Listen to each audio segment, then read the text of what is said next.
So basically in this lecture we will go through a very important term that is called linear discriminant analysis. Called linear discriminant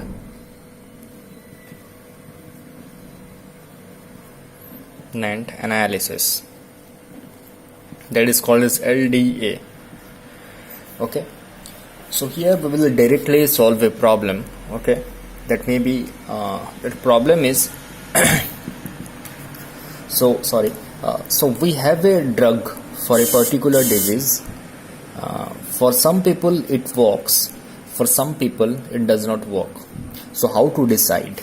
So the problem is how to decide for whom it is working and from whom it is not working. A drug is there. Okay, so suppose a gene is there, a single gene, one gene is there. Okay, and a data is represented. Suppose I am going for one dimension. Okay, so a data can be represented like this. Okay, and here we can see that some circle groups are there. Then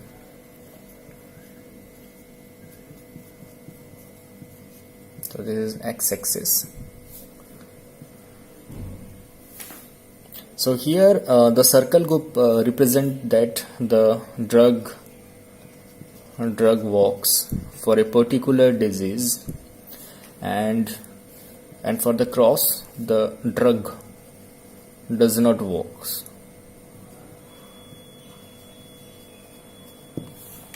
Okay, and this condition where we don't know, we cannot decide what is happening here. Okay, this is called as the overlapping problem. So here we have to reduce the overlapping problem by maximizing the separation between them. Okay, so suppose we represent this in a two-dimension. So in a two-dimension space, okay, suppose this is gene Y, okay, and this is gene X. Okay, so here we can see that some points are there. So we can separate them by drawing a line between them. Okay, the line has an equation. Okay, or it may be hyperbola.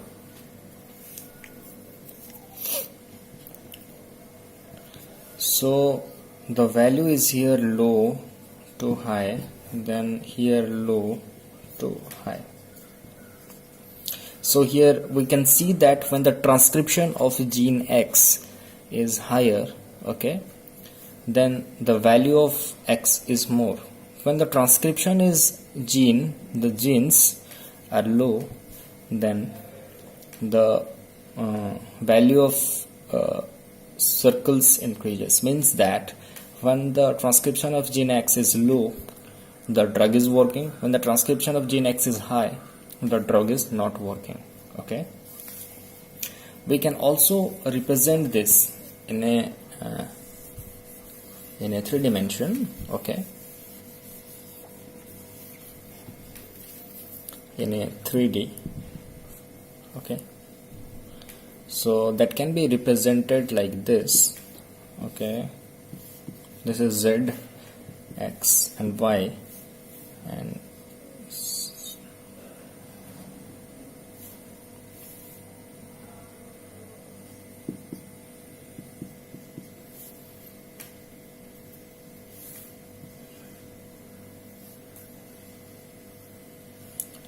so here we are getting a plane, you can see.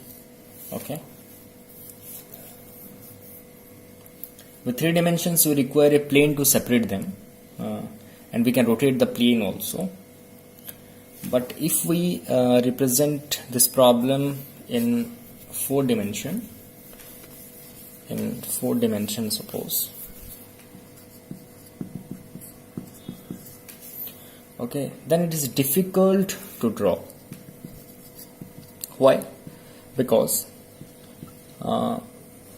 it will make complexity. Okay, to the problem, because we are till now we are only analyzing in 3D format. Okay, and if it is 4D 5D, then the problem complexity is increasing, so we have to reduce the feature or the dimensions. Okay, so with less dimensions we can classify the two groups. Okay, that's why we are reducing the dimensions and maximizing the separability among the known categories. Okay, so for that, what we are doing, the first thing is ignore zin x, zin y, and project the points in x. Okay, then the second one is the second point, we know that LDA provides a better way by training information from both axes. Okay, and projecting the points in a new axis. So what we are doing, we will reduce the dimensions, 2D dimension, or the 3D to 2D, or 2D to 1D, and we will create a new axis by which the dimensions are reduced. Okay, so we will see a problem here and we will represent that problem. Okay, so our problem is how to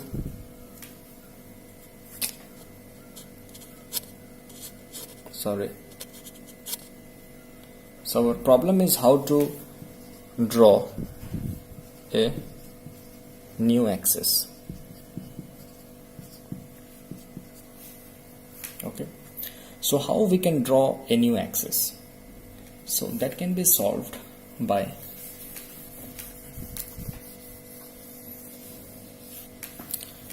two rules.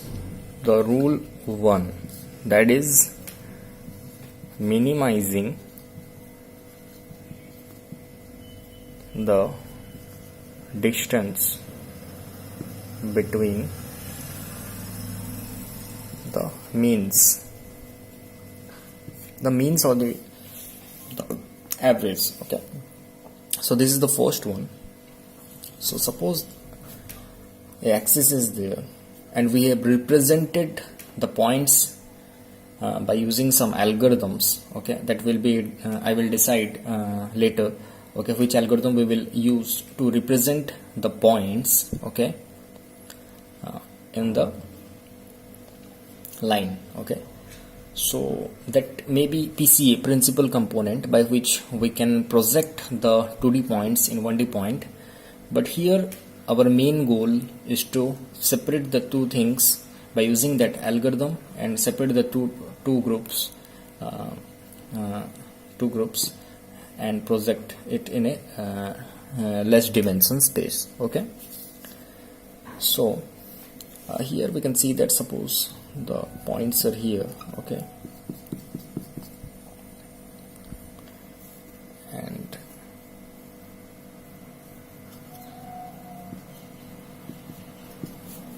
okay, here we can see that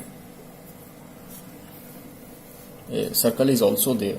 Okay, so for this group, this circle group, the drug is working, and for this group the mean will be mu1. We can represent it using mu1, and that can be represented here between them, like here, that will be mu1. Okay, and for the cross group the mean may be here. Okay, that can be represented with mu2. Okay, and we have to take another parameter. This is the distance between the means should be larger, and we have to take another parameter we have to consider, because it has a problem. That problem I will see. If we will not take this parameter, then what happened to this problem? Okay, so we, in the first rule, we have to increase the distance. Okay, increase the distance between the two means. Okay, and in the second part we are maximizing the variation, that is called as scattering of data, scattering within each category. Okay, so this can be represented by using this one. Okay, you can see that the scattering is from this point, okay, to this point. What is the variation of the point? Okay, from this circle to this circle, this is the scattering, and it can be represented with S1. Okay, and the scattering for the cross is represented by S2. Okay, and we can combine both to find a equation, okay, that can be represented as mu1 plus mu2, okay, whole square by s1 square plus s2 square. Okay, so this value is ideally large, and this value is ideally small. So here this can be represented as a distance d, okay, and d by s1 square plus s2 square. Okay, this can be represented like this. Okay, the main thing here is to optimize this equation, okay, d by s1 square plus s2 square, by which we can set a good separability between the two groups. So the main thing is that we have to consider the scattering also, and we have to consider the means also. If we doesn't consider the scattering and we will consider only the means, then this will maximize the overlapping problem, which I have discussed earlier. This is called as the overlapping problem. Okay, if we do both, we get a nice separation. So this is the problem of by which we can analyze the linear discriminant analysis. Okay, so this is called as linear discriminant analysis, and in the later part we will study how these points are projected from a 2D to 1D by using an algorithm that may be principal component analysis. Okay, so thank you.